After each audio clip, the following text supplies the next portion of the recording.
Kung kaya sagutin ng mabilis, pwede na may i-type yung sagot. Siguro mga 10 seconds lang. Kaya na ba yan mental? So 10 plus 2 times 5, madilim ba ito? Sum natin.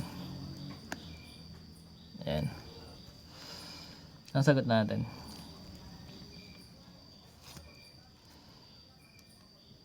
Number 1. So magkakaroon tayo ng 10 plus 2 times 2.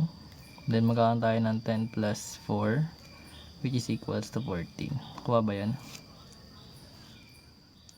Number 2 na tayo. Then for number 2, let's say meron tayong 6 divide 2 minus 81 minus 3 squared. Sagot dito. So 6 divide 2 minus 81 divide 3 squared. So may exponent siya, may parenthesis. So PEMDAS lang siya, diba? So basically, say natin. Or pwede natin pagsabayin yung mga pwede nang i-divide. So meron tayong 6 divide 2, pwede na yan, magiging 3. Then ito magiging 81 minus 9. Because 9 squared is, 3 squared is 9. Hindi siya 3 times 2. Then magkakaroon tayo ng 3 minus 81 minus 9. That is 72. Then therefore, yung 3 minus 72 is 69. Negative.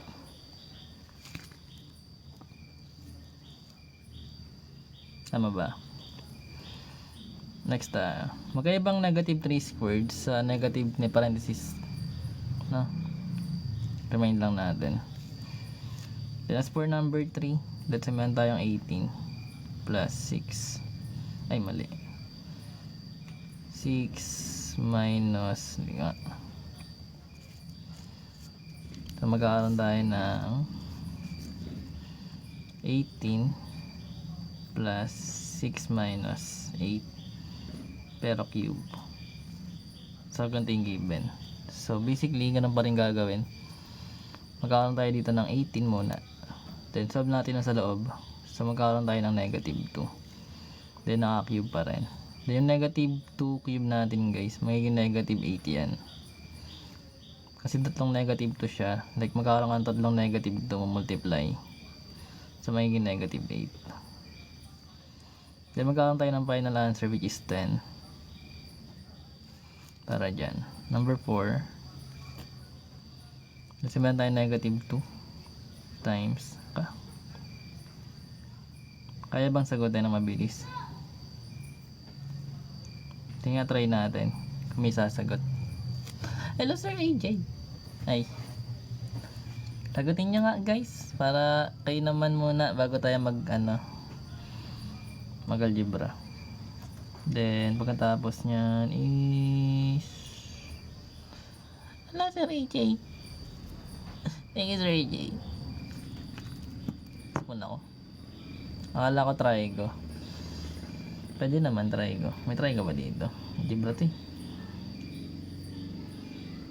Pero kung trigo guys, si engineer engineer na naman tayo guys na nandito. Dami na nating engineer na nanonood guys. Nagpapalipas ng oras dito sa live.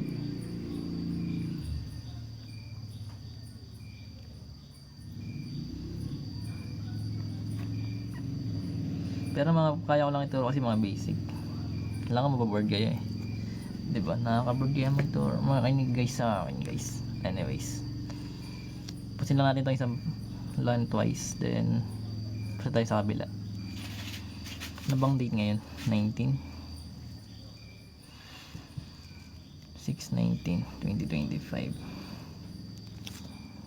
Yan.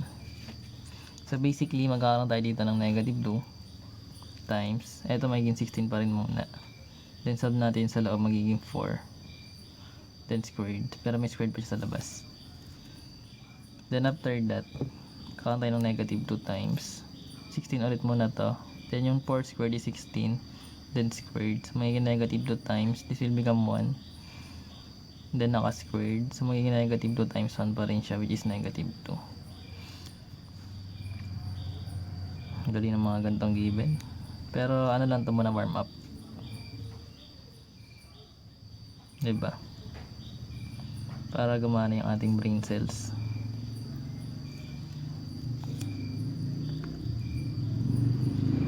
So ito naman, madali lang din. Sub lang natin yung times muna. Magkakaroon tayo ng 14 dyan. Then left to right na lang, magiging negative 2 plus 14. So yung final answer is 12. As for number 6. Ang dali na mga tanong. Ano tayo medyo ito. So, divide and times magkasunodan. So, unahin natin yung divide. Then, 12 divide 3, that is 4 times 3. Then, naka-squared siya. So, magkakaroon tayo ng 12. Then, squared, which is 144. Hello po. Present. Number 7 na tayo. Ano bang pwedeng gandang topic? Wala naman kayong sinasabi. Let's say meron tayong 15 minus 7 then times 3 minus 7. So ganun pa rin, magkakaroon tayo ng 8 times negative 4, which is equal to negative 32. Last number 8.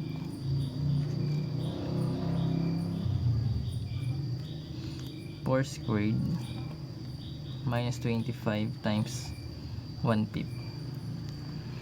So sa ganitong case guys, may times, diba? Pwede natin i-reduce, magiging 5, magiging 1. So magkakaroon tayo ng 4 squared, which is 16 minus 5 na lang siya times 1. So yung 16 minus 5 or 5 times 1 is 5 pa rin naman yan. So magkakaroon tayo ng 11. Ayun na, plus 7 plus. Next tayo guys, mga basic muna tayo.